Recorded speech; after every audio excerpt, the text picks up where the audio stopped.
Hello there, everybody. Welcome along to the Championship podcast here on EFL Debate. And by the way, if you like what we do here, you can do us a massive favour and get subscribed to us on YouTube and on Spotify. Delighted to be joined, as always, by my co-host, Ollie Mann from Sheffield United Way. And we're joined by friend of the show, Johnny Bullock from the Borough Breakdown. Johnny, always a pleasure to see you, mate. Thanks so much for joining us. Bit of a betrayal, I suppose, on Teesside. I don't think anything's happened, does it? Yeah, it's a bit of a betrayal. Rob Edwards going to Wolves. I'll be honest, have I financially gained from it? We've seen the news from David Ornstein. Yes. I think as soon as I seen the note of Edwards potentially going, I was like, yeah, I'm putting 20 quid on that because that's definitely going to happen. And it did, and it is. So I'm £100 richer, which is a lot. Good for my own pocket.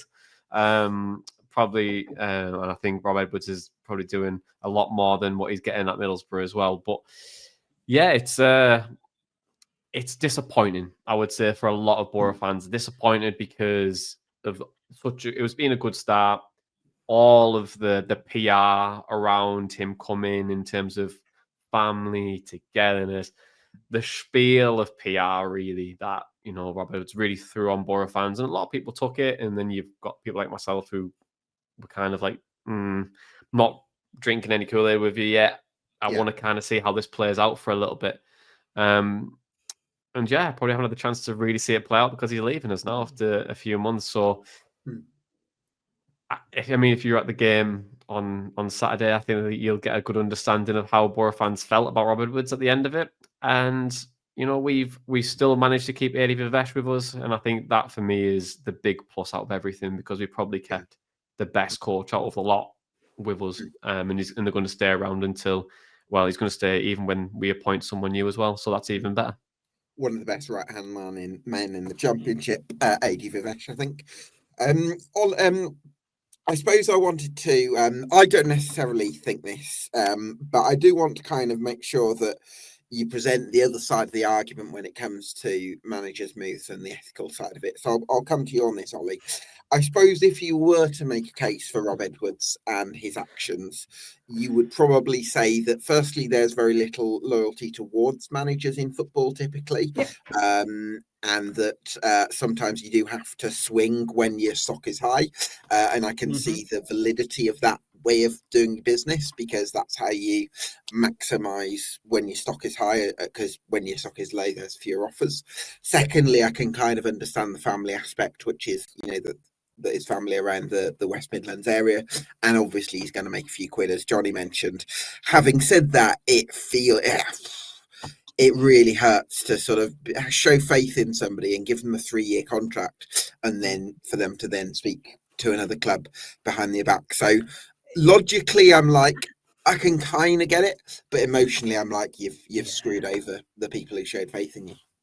Absolutely that, because I think it's a really interesting debate, this one, and it comes up semi-regularly, and I think my team, we are probably quite a good example of the opposite side of this. For example, we gave Ruben Sellers a long contract. He got 5 games and nobody was screaming about that loyalty and how much he deserved more. And I think, when you're a football manager and you're working this through, you have to think about those changes. And I wonder if you look at Rob Edwards' career and you go back to that time at Luton and they flew. And there was probably a moment in the Premier League where his stock was the highest it was potentially ever going to be. And I'm sure there were opportunities there where he could have jumped. There might have been noises. There might have been moments.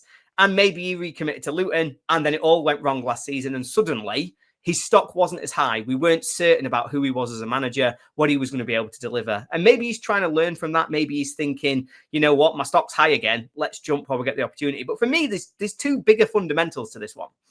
The first one is, it's been 14 games at the time that this obviously all started to kick off. And you're towards the top of the Championship. Wolves, to me, look relegated. I know we're not a Premier League podcast, but they look like a team who have no way out of the mess that they're currently sat in. They've not won any games. They've not got any points. They're sat rock bottom of the Premier League with no obvious candidates that they're going to overtake. And so I struggle a little bit with the fundamentals of, well, why not stick this out and see if you can get promoted rather than go to a team who are going to get relegated? I'm sure there's a lot of financial remuneration.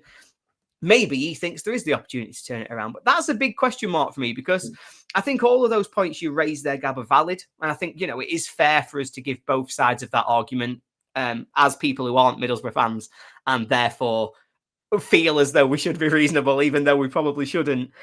But I think there's bigger questions for me here that is about the decision making that he's made, because this to me just feels like Wolves are a team that are in a bit of a crisis. I would not be shocked if we're talking about them next season, Gab, and we're talking about them as a potential basket case, because we've got ownership who aren't sort of committed to funding, who aren't committed to pushing this project forward. They seem to have almost shot their load a couple of seasons ago and now don't know quite how to continue the club going forward, don't know how to sort of maintain their levels of funding, of support, of drive. It feels to me that he's joined. If you were going to make this jump, there has to be better options. We know about the model at Middlesbrough and what obviously Gibson has brought to the club long term. And we know that there is a stability, there is a room for development, a room for growth. If they're at the top end of the Championship, they will try their best to be competitive in that market to push themselves forward. And I think there's lots of things wrong with this, going from loyalty, going from just, it's 14 games. How can you not commit yourself for more than that? But B, just on a general decision making, why would you make that jump? Why Wolves? Why now? There's a lot of things there that just don't quite ring to me. And I think, I think we'll be sat here talking about this as a very bad decision in 9 months' time. Yeah, it feels like it's very emotional as well, doesn't it, Ollie? Like it doesn't. It's one of those things where you've just went, okay, you are going to massively benefit, probably quadrupling your wage to go somewhere which is close, near your family, which he does speak about quite a lot in that High Performance podcast with Jake Humphrey as well. That he speaks a lot about wanting to be with his family. So I think that you go, okay, well, I can understand it, but you did sign the contract 4 months ago to come over here. Middlesbrough hasn't moved from the Midlands to the northeast. So you commit to that commute and you commit to a team and you commit to a club. And I think we've also done a lot with him as well. Like we committed him in the transfer window. We brought in players to help adapt to his style. He got a very close relationship with Kieran Scott and Chris Jones, who's our head of recruitment. So there's a lot of people he's probably upset here by making this move, and it's so short-termism, I think, because even if the Wolves aren't moving from 20th, I think, let's be brutal honest, I don't think they're going to move. Borough could, they could maybe 4th, 6th, and then, Wolves might have got someone in for 6 months, failed, and then he could have took the job probably in the May, June of next year. Borough might be up or they might be down. It doesn't really matter, does it? It feels I think it's just the short termness of the decision, but also the short termism of like him leaving Borough after so few games. It's really frustrating. Yeah, I completely agree with that. And I think that's the biggest thing for me. It's the frustration that, there was so much opportunity there and there was something really nice being built in terms of what that could potentially look like, the backing, the support that he's had. It would be nice to see him repay that in terms of driving it forward, continuing this sort of great season that you were having to this point. However, the other side to this is, and I wonder if, you might reflect on this, Johnny, differently to me, but I feel as like there's been learning from Borough on this. Because I remember a few years ago, you had Chris Wilder as manager and Burnley were talking. They wanted to come and get your manager when you were flying and you said no, it didn't go anywhere. And that then soured almost a full season in terms of, the hangover of Wilder never really getting it going again at Borough. You're not being able to drive that forward. The one saving grace in this is how quickly it has been resolved. I agree. Rumours come out middle of last week. He goes before the weekend so that you can get, some good feeling and that kind of backs against the wall in at the Riverside. And then next, you've got 2 weeks now to find a new manager for Vivesh to be working with them on the training ground. It's happened fast to stop it hanging over the entire season. And I do think there's a positive to come out of that side of it, even if overall it does feel like a pretty negative situation at the minute. The last thing you'd want is for there to be enough reports that everyone knows that he'd spoken to Wolves, but then the club to sort of almost cut off the nose to spite the face and say no. And then that would actually ruin a season because there would be a real disconnect between the fans and Rob Edwards, and you don't want that. So it's like on some level it might almost be appealing to sort of make him suffer and make him try and backpedal, but really it's not actually helping the fundamental cause. Yeah, we made a really good. Made some really good decisions in this week.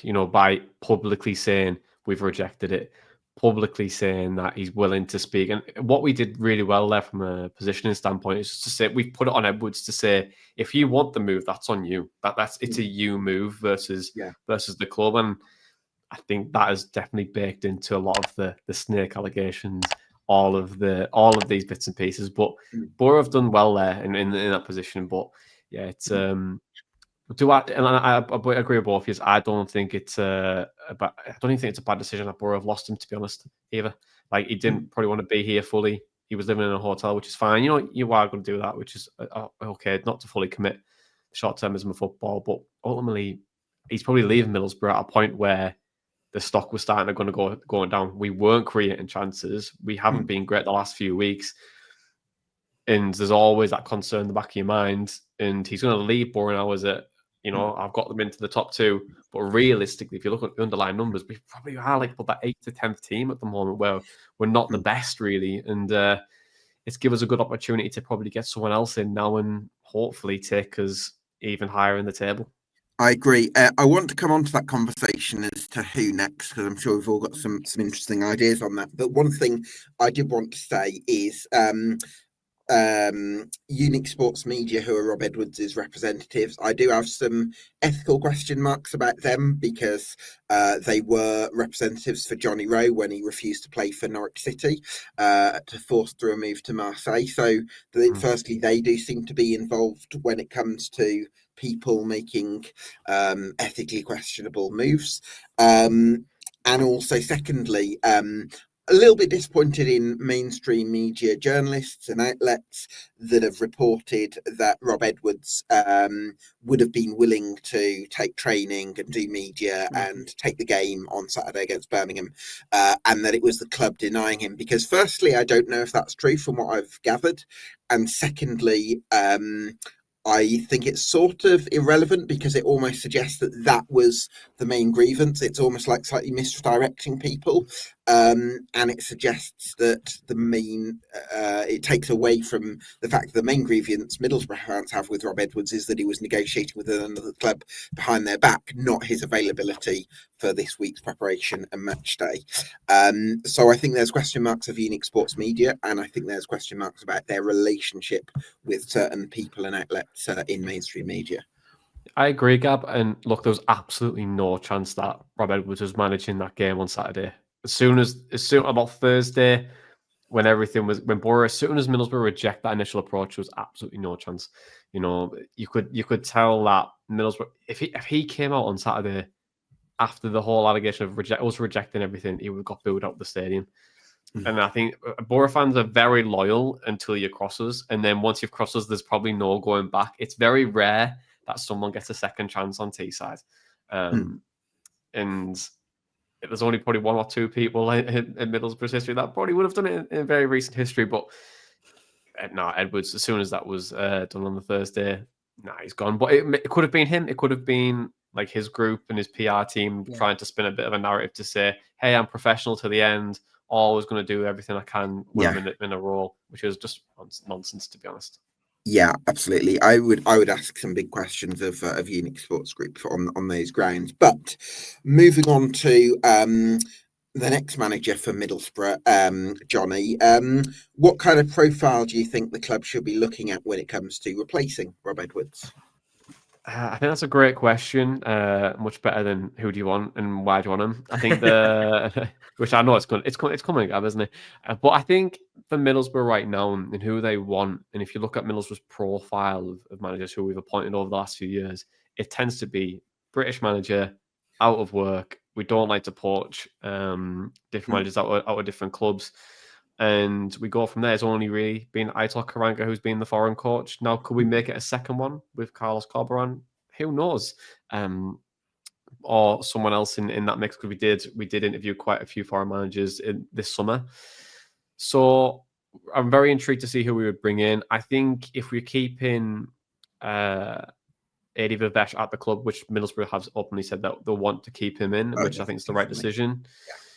You are looking at more of a counter-attacking, pragmatic team versus a side or a coach who's got a real identity of playing heavy possession-based football, which would rule out a Russell Martin.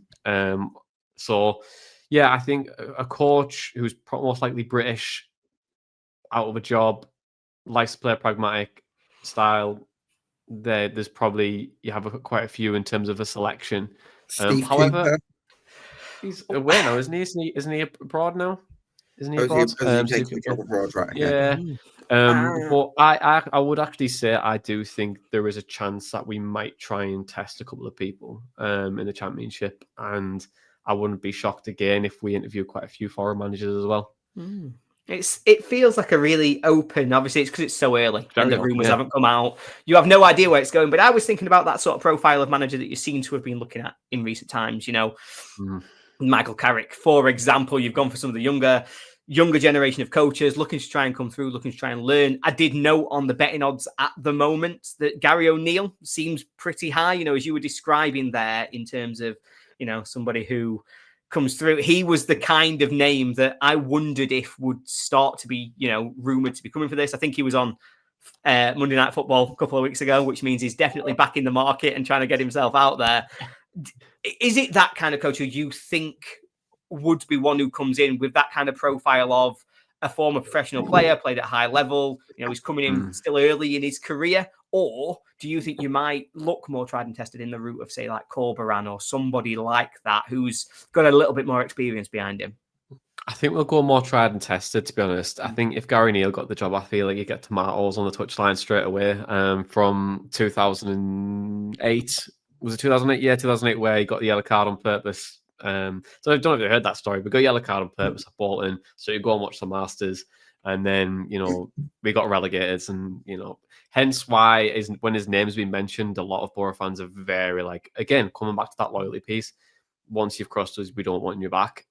He did say that, great club, top fans on Monday Night Football this week. I was like, definitely trying to peddle, you know, the narrative there, but I don't think Borough fans would forgive him.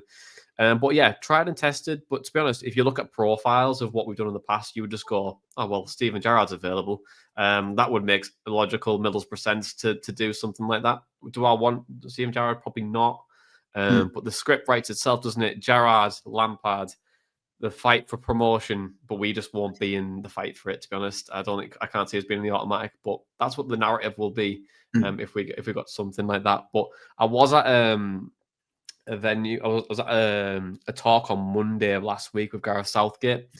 Now it was like more of a leadership like conversation. He explained like we got the Borough job at first, and he was saying like, oh well, Gibson rang me and I was in Florida and I have no experience. And he did say never.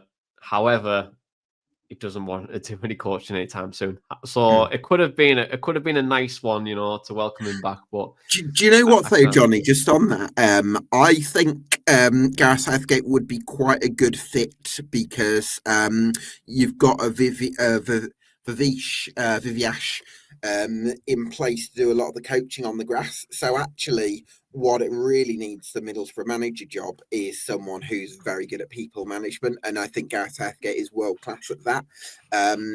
But I think, and he wouldn't actually have to do a lot of coaching; it would just be more the managing side, which he could do with his eyes closed. So I wouldn't turn it down. Yeah, I won't turn it down. I think it'd be yeah, if you wanted it, Gab, 100%. Like I wouldn't turn it down, but it's I think it's just so unlikely. I think what a turn for the Bucks that would be, if Southgate was to come back, to be honest. But Gab, you're the oracle of EFL. Is there anyone that you would like to see as Borough boss? I would go all out for Carlos Corberan because I think Valencia aren't in great form at the moment, which does mean that there's a high chance that he could be available either by approaching him after he gets sacked, or maybe there's the possibility that you might be able to give them a nominal fee and it would kind of work for all parties because you get the manager they want and they wouldn't have to pay to part company. So I suppose I could see something like that. I'm a huge fan of Corberan. I think he builds really balanced teams. I think they're always very fit. They always have that nice balance between being really well organised and being able to ride out spells of pressure at times, but also being able to create a reasonably steady flow of chances. And I think he's a very detail-driven coach. So Carlos Corberan would be my pick. Yeah, I mean, I would not turn that down either, to be honest. I think the only concern that we have with Corberan right now is that Daniel Farke is looking to be sacked, isn't he, at Leeds? So would Corberan want to go back to Leeds and be the head coach there? So that's always an interesting one. I'd be keen to hear your thoughts on if Borough were to probe out Nathan Jones maybe as well at Charlton. He's a manager who, he's jumped before Nathan Jones, hasn't he? He's jumped before. Look, I know he failed at Stoke, but Stoke's was a bit of a basket case at that point. Southampton, the bottom of the Championship, but everywhere else with a good platform, he seemed to do really well at bringing togetherness and that us versus them mentality. And I think that's what Borough could really be galvanised by now. And hey, someone left us. Would that type of manager? I know he would jump ship from Charlton, but that us versus them mentality would be quite a nice, fiery fit. And what a story to tell as well, where, Nathan Jones left, Rob Edwards took his side up, Rob Edwards left and Nathan Jones took a team up. I think it'd be quite a nice narrative. Yes. Yeah, it would be. But I think, if I was to pick someone in the Championship, I'd be looking at maybe him as a view to probably potentially bring in. Well, I'll tell you what, I'll bring in now Simon Lillibury, who's host of the Championship podcast on The Sportsman. Simon, great to have you on. We will get into the Coventry chat in a moment, but if you don't mind me throwing you into the deep end straight away, do you have a take on, I suppose, the events at Middlesbrough with Rob Edwards leaving, but also suggestions on who next for the Borough? Yeah, absolutely. I mean, what a link that is, Gab, because I'm up on YouTube now, up and running. I've just done a video shared by Johnny with Callum Fowler on the next Middlesbrough managers up now.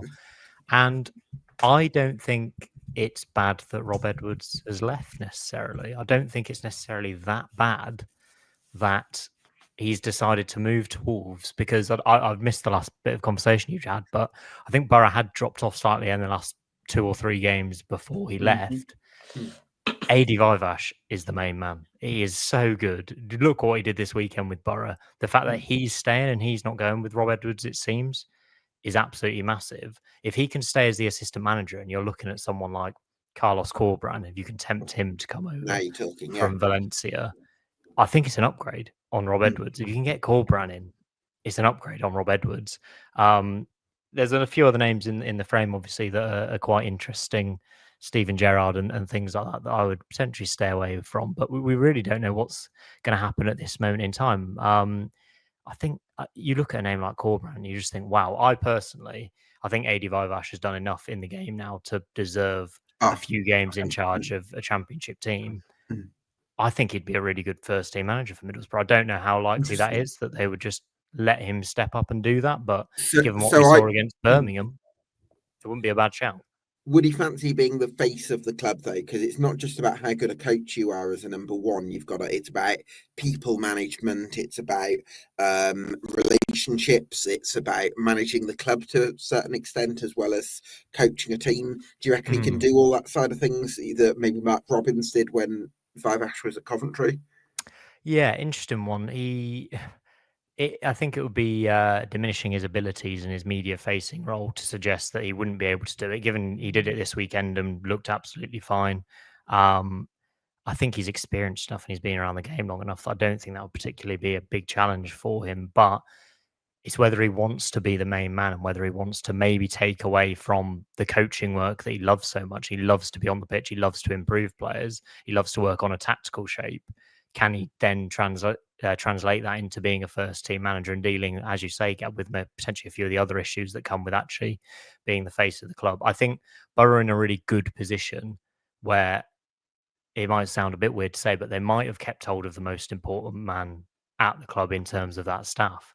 You've lost Edwards, and there's a guy going with him, Johnny, you'll know his name, that I've forgotten. Harry Watlin. But I think Eddie's the key. He really is the key. And I don't think Borough will give him the first team job. I think they might leave him in charge. The international break probably comes at a good time for them to get a new manager in. We saw that with Frank Lampard at Cov last season, obviously. But I think having him and that continuity at the club, if you can get another decent manager in, and what a job Middlesbrough is at this point in time, by the way, second in the Championship, a real good chance of a top 6 finish, a good chance of promotion this season, is such a kind of great job, like a golden ticket almost, isn't it? To be able to walk into that club, really good squad, good fan base, all on board, wanting to prove something. Al Edwards has left. I think it's such a good club to go into right now. I also had an outside shout for someone like, and I don't think they would do it, but I think he deserves a Championship job, and that's Dave Challoner at Stockport, top of the League One at the moment. Promotions on his CV. And obviously they're well backed, Stockport, and they've got a bit of money. But I don't think you could turn down, if you're Dave Challoner, the Middlesbrough job, given they're second in the Championship. I would love to see him in the Championship. I don't know whether we'll have to wait till next year in Stockport. I'm 90% sure they're going to go up from League One this season. He's doing a brilliant job. But I don't think he could turn that down. And I think it'd be really interesting to see if a manager like him went in at Borough for an outside shout. Interesting. So, Johnny, are you optimistic for the rest of the season? As long as Five Ash stays in some capacity, do you feel like you're going to get top 6? I do, yeah. I think I'm kind of the same as Simon, to be fair. And I know I've spoke about it previously about not being much on the Kool-Aid of Edwards, but I think it definitely depends on who comes in now. And if you do get a call and you're thinking, yeah, it's nailed. But if you bring in like a development coach, then you're going to say, well, actually, maybe be a little bit reserved of where Borough land, but they've got a good enough team there. They can strengthen in January even further. So you would probably lean towards more optimism than not hopefully being a top 6 side. They've shown that they can beat teams in and around them. So yeah, why not? Why not? They could maybe get in that top 6. To jump in, Johnny, sorry if this has already been spoken about, but Gareth Southgate, is that a possibility? I don't think of it. Yeah. You don't think so? Sorry. No, that's okay. But no, I don't think Gareth will come back, to be honest. I think he's very happy with what he's doing at the moment.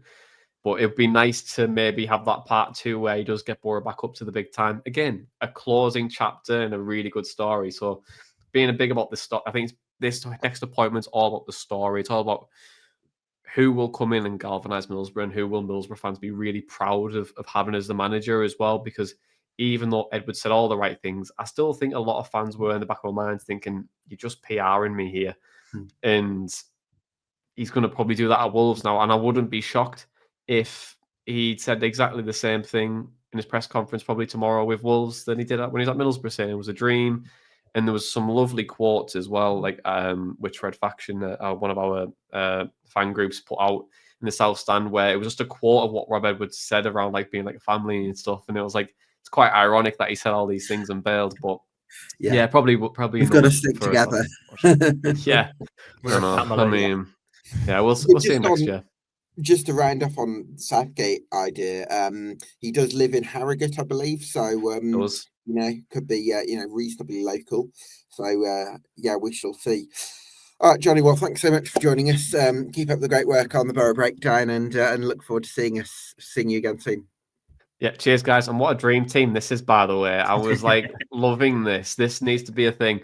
Have a great pod, guys. I'll speak to you soon. Cheers, mate.